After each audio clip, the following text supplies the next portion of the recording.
Bonjour Alexis, Bonjour Nicolas. vous êtes un athlète de très haut niveau dans votre discipline, le paratriathlon. Vous avez remporté les 12 dernières compétitions internationales, dont une qui vous fait, je pense, très plaisir, qui est les Jeux paralympiques de Tokyo en 2020.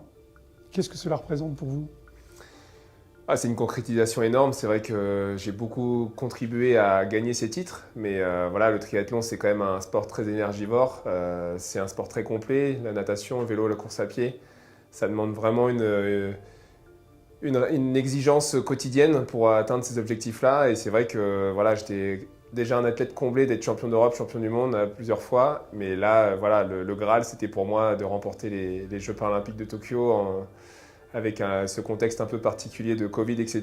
Et donc, voilà, aujourd'hui, c'est une grande, grande fierté d'avoir réussi à cocher toutes ces cases-là. Et bah, aujourd'hui, voilà, mon but, c'est d'essayer d'avoir le plus beau palmarès en paratriathlon. Donc, voilà, je sais ce qu'il me reste à faire. J'ai encore du travail à faire pour glaner un maximum de titres.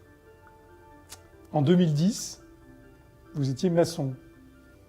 Et puis, il vous arrive un accident de la vie terrible. Vous avez, je crois, une machine qui vous tombe dessus. Vous êtes opéré une quarantaine de fois. Et puis, vous décidez de vous faire amputer. Voilà, est-ce que vous pourriez nous en dire plus et nous raconter un peu ces moments et ce qui s'est passé par la suite, finalement ? Oui, bien sûr. C'est vrai que j'ai une vie vraiment... comment dire, qui n'était pas du tout prédestinée à être sportif de haut niveau. Je suis parti très vite dans le monde du travail où effectivement j'étais maçon. Et en fait, un engin de chantier m'a broyé la jambe le 5 août 2010. J'avais 24 ans à ce moment-là. Il était inconcevable de penser à amputation. Je me suis battu corps et âme pour sauver cette jambe. Il a fallu effectivement une quarantaine d'opérations pour que cette jambe soit sauvée médicalement. Sauf qu'en fait, quotidiennement, je ne me retrouvais pas dans ce corps. Et donc en septembre 2013, quasiment 3 ans plus tard, je demande à me faire amputer. Donc c'est une décision qui peut paraître folle, mais ça ne l'était pas du tout. En fait, aujourd'hui, c'est clairement un choix que j'ai pris et que je ne regrette pas du tout. Pour moi, la bouée de sauvetage, ça a été le sport, parce que voilà, je voulais me prouver à moi-même et prouver aux autres que d'avoir retiré un bout de jambe, ça allait me rendre plus fort. Donc j'ai choisi ce sport qui est un peu le sport peut-être un des plus durs, le triathlon. Mais c'est aujourd'hui voilà, quelque chose qui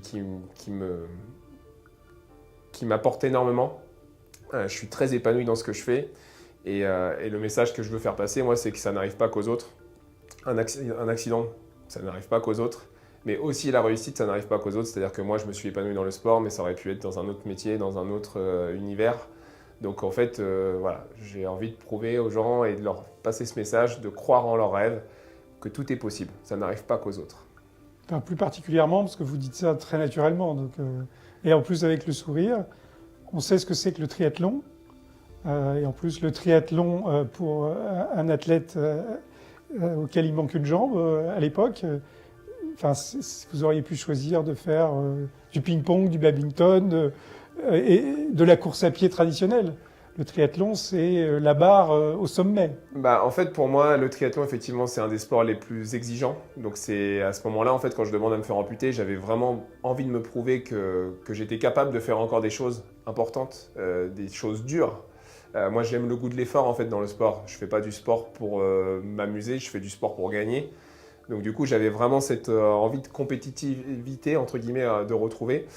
Effectivement, le triathlon, c'est un des sports les plus difficiles, mais c'est vraiment celui qui m'a recadré et qui m'a redonné le goût de l'effort, etc.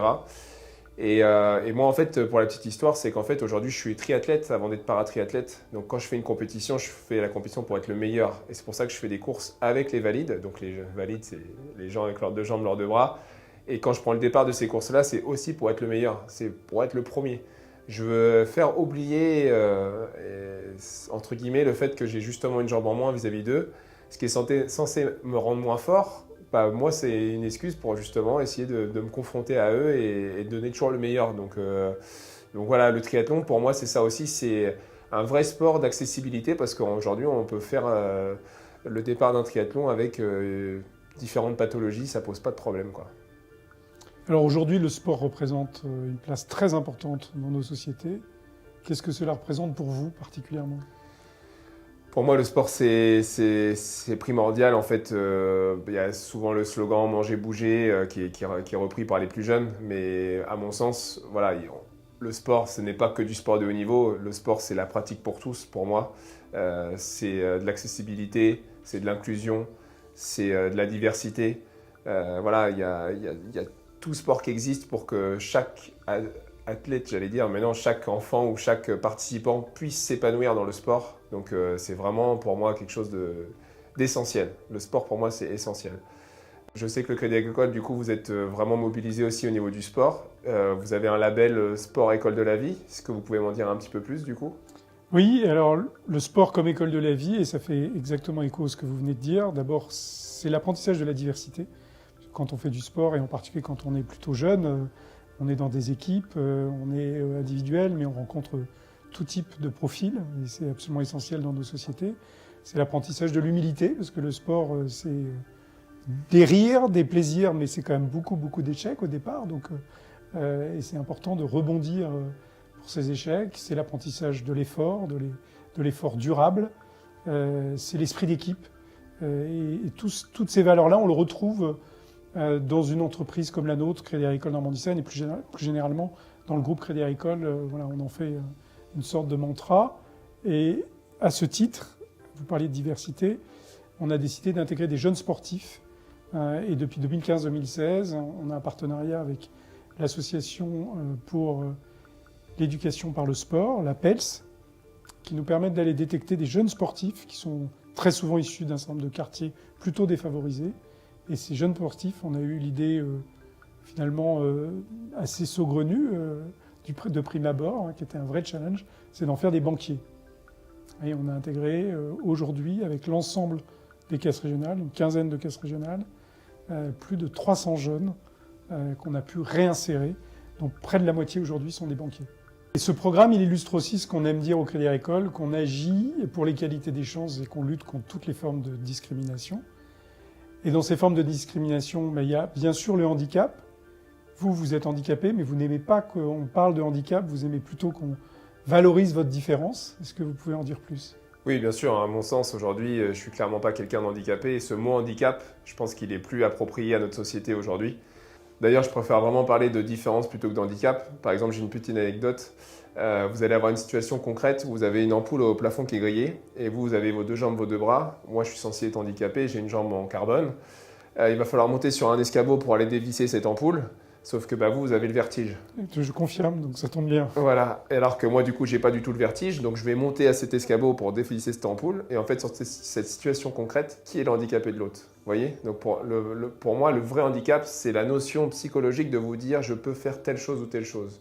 Donc pour moi, le handicap, il faut le rayer et parler de différence parce que nous sommes tous différents. Alors quand on est performeur comme vous, c'est important d'être bien entouré. Alors qu'est-ce que signifie pour vous le partenariat avec Crédit Agricole Normandie-Seine ? Bien sûr que c'est hyper important parce que la recherche de la performance, voilà, c'est d'avoir un accompagnement au top. Donc moi aujourd'hui, j'ai toute une équipe autour de moi parce que c'est Alexis Anquincan qui gagne les courses, mais je suis loin d'être le seul. J'ai ma femme, mes enfants, mon prothésiste, mes entraîneurs. J'ai des partenaires majeurs et dont aujourd'hui le Crédit Agricole Normandie-Seine. Et forcément, ça donne des forces supplémentaires dans la bataille pour vraiment toujours repousser les objectifs. Voilà, on a vraiment des notions communes, des valeurs communes et ça me tient vraiment à cœur. Et je sais d'ailleurs que vous êtes vraiment engagé dans la diversité. D'ailleurs, pourquoi vous êtes tant engagé dans la diversité ? En fait, on nous pose vraiment beaucoup la question, mais quand on est une banque de proximité comme Crédit Agricole Normandie-Seine, on est une banque universelle. Donc on a vocation à pouvoir accompagner tous les clients sur notre territoire, toutes les situations. Et donc d'être représentatif de la société telle qu'elle est. Et la société, elle est diverse, et vous l'avez dit plusieurs fois. Et c'est du coup, on souhaite vraiment agir pour l'égalité des chances et lutter contre toutes les formes de discrimination. Et on le peut grâce à notre modèle, une banque mutualiste, coopérative, avec toutes nos caisses locales, 71 caisses locales sur le territoire, qui portent des sujets d'accompagnement, de l'inclusion, pour favoriser la diversité. Et on le peut avec des expériences comme je l'explicitais tout à l'heure avec la PELS. Mais j'ai une dernière question, Alexis. Vous avez déjà un palmarès absolument remarquable. En 2022, c'est quoi votre prochain objectif? Bah, écoutez, par habitude, je me mets pas de barrière sur mes objectifs. Donc du coup, effectivement, aujourd'hui, je suis un homme épanoui, un athlète épanoui parce que j'ai tout gagné. Maintenant, comme je vous ai dit, je veux vraiment essayer de marquer le palmarès le plus important en paratriathlon et en tout cas au niveau paralympique français. Donc la chance que j'ai, c'est que tous les ans, il y a championnat d'Europe, championnat du monde, donc 2022, 2023, qui nous amènera en 2024 avec un événement assez majeur. Donc voilà, j'espère que la forme sera avec moi pour aller glaner toutes ces médailles d'or parce que j'aime bien l'argent et le bronze, mais vraiment je préfère l'or. Donc voilà, je continue et vous pouvez compter sur moi. Et merci en tout cas pour cet accompagnement parce que c'est vraiment top. Je suis hyper chauvin, donc là, représenter la Normandie ensemble, c'est génial. Merci Alexis, ça nous fait chaud au cœur d'entendre dire ça. Et on est aussi derrière vous. Et donc, voilà, tous nos voeux pour ces beaux challenges. Merci Nicolas.